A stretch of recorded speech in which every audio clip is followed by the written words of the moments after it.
So I'm gonna have to set the stage for you here. A few days ago we made this video talking about how Montreal Canadiens fans are absolutely obsessed with Philadelphia Flyers prospect Matvei Michkov. I made this video with the idea in mind that I wanted to talk about the Canadiens fans on Twitter, on Reddit, on Instagram that always seem to talk about Michkov. Michkov this, Michkov that, is he better than Demidov, is he not? Oh, Michkov is going to be bad and Demidov is so good. Canadiens fans just absolutely could not shut up about Michkov, and we made an entire 10-minute video about it. Now, the video did fine. 1.6 thousand views, not the best in the world, not the worst in the world by far. It's been a slow off-season, right? The thing is, though, even though this video only got 1.6 thousand views on YouTube, the amount of views that the engagement tweet that I had posted got on Twitter was a lot higher. 36,000 views, a whole bunch of replies, and look, I mean, there's a lot of people going out there and talking about it. You're the only one obsessed and you make hate click happens. Happy to have unsubscribed from your channel a month ago. That's totally fine. But not only were the tweets and the responses on my initial post going off, but there also were people going out there and talking about this too. What's the button? Post engagements, that's what it is. William LeBlanc went out there and tweeted this: "No Habs fan is obsessed with Michkov. We are obsessed that they think it's not even close with him and Demidov. It's just frustration because every year if a prospect is highly regarded, as soon as Montreal drafts him, he suddenly becomes mid."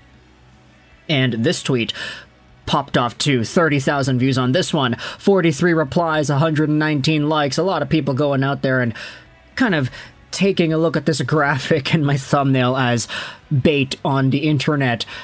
And with this in mind, I wanted to respond to a little bit more of the Michkov conversation with Montreal because I wanted to turn your attention over to recruits.ca. This is the latest Habs 2024 prospect guide as posted by Grant McCagg.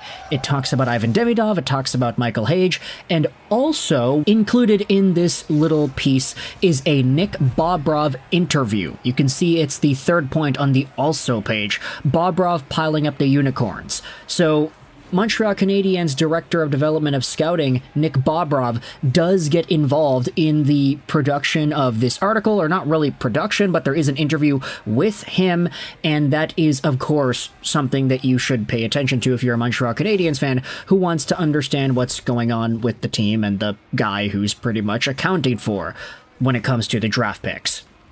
Well, the reason I wanted to turn your attention to this, which you do have to pay for, you have to buy it. I didn't buy it personally, but it is $10, so if you do have $10 to spare, you could go ahead and get all your new info for Canadiens prospects, is we actually had ourselves a user on Twitter buy it and showcase some of the things that were posted on here. So this is Joel, Rise from the Ash Z. They went out there and screenshotted a bunch of the Bobrov interview quotes and posted it onto Twitter a few hours ago. However, they did get deleted. A lot of the screenshots of Bobrov's information was posted on here. I'm not going to assume and say, oh, Grant McCagg went out there and asked this guy to delete the screenshots. Or maybe Joel just thought, you know, out of the goodness of his own heart, it would be better for people to see the content of the Bobrov interview by buying the thing rather than seeing it for free on Twitter. He also says at the end here, I encourage you to purchase the guide as there are other great tidbits of information in there. But one of the main ideas that Nick Bobrov talked about in regards to Matvei Michkov and why the Canadiens potentially decided to go away from him at the draft insinuates that the presence of Cole Caufield on the Montreal Canadiens ends up as one of the big reasons why the Habs didn't take Michkov.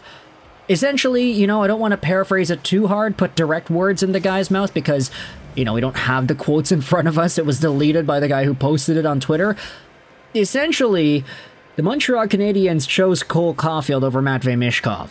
Thank goodness it all worked out, but man, this could have been a disaster if Demidov had not been available. This is also discussed in the replies. There's also a lot to like about Caufield's character, and he is, at this time, more proven.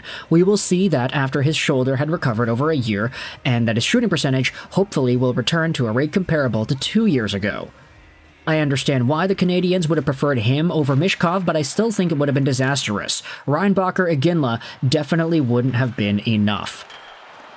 So, already there is some concern from Canadiens fans talking about how the Canadiens pretty much valued Cole Caufield so much that it put them in a spot where they felt like a guy like Matvei Michkov was not as necessary. If you wanted to compare and contrast both of these guys, this video in particular is not a Michkov versus Demidov video, but Michkov has been a lot more renowned as a goal scorer throughout his prospect career and heading into the KHL as well. Sure, he rounded out with more assists over the past 2 years in the KHL, but all the years of his days in the junior system, he was always more of a primary goal scorer, which aligns a lot more with the Cole Caufield formula than if you compare it to Ivan Demidov straight up, who in his own right was a very versatile, all situations, every single offensive aspect kind of guy.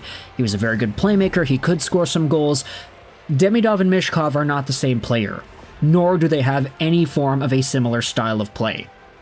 So, for Nick Bobrov essentially to insinuate that the Canadiens passed up on Matvei Michkov because getting him would be pretty much getting a copy, so to speak, of the Cole Caufield formula, it does make sense to me as to why they would stray away from that, but at the same time, I do agree with the idea here that said, if the Canadiens passed up on Michkov to take Reinbacher, and then let's say they don't get the chance at drafting Ivan Demidov at 5th overall this previous year, let's say it's Iginla instead, Reinbacher Iginla definitely would not have been enough if you compare it to what could have happened where the Canadiens passed up on Michkov, or maybe they even pass up on Demidov straight up.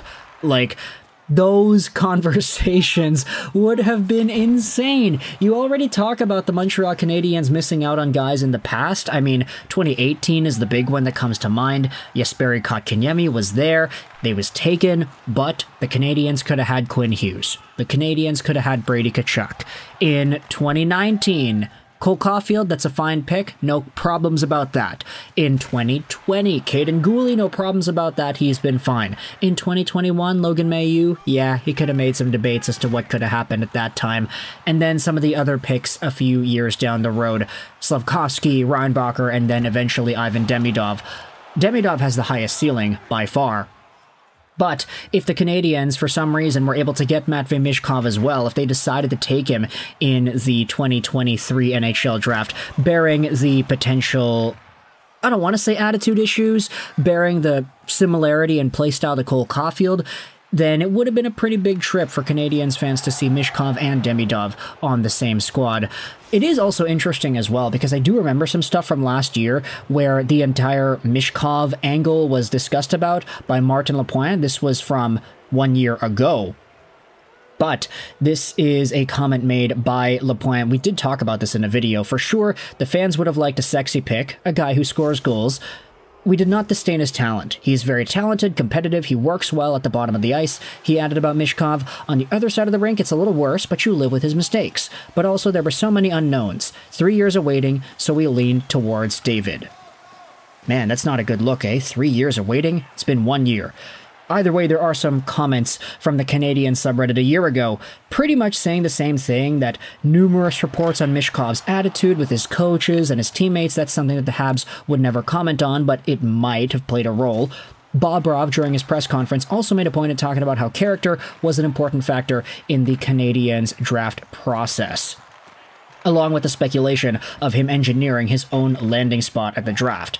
So at the end of the day, with this all in mind from last year, as well as the new Bobrov interview that was posted onto recruits.ca, screenshotted and posted onto Twitter publicly only for it to be deleted, insinuating that part of the reason the Canadiens did not choose Michkov was because they had Caufield already. I want you to let me know your thoughts in the comment section below about this entire Cole Caufield kind of cucking Matvei Michkov situation for the Montreal Canadiens. That's a terrible way to put it, but it's kind of funny, so I want to stick by it. Let me know your thoughts in the comment section below about Matvei Michkov, about the Canadiens. I hope you enjoyed this video. And bye.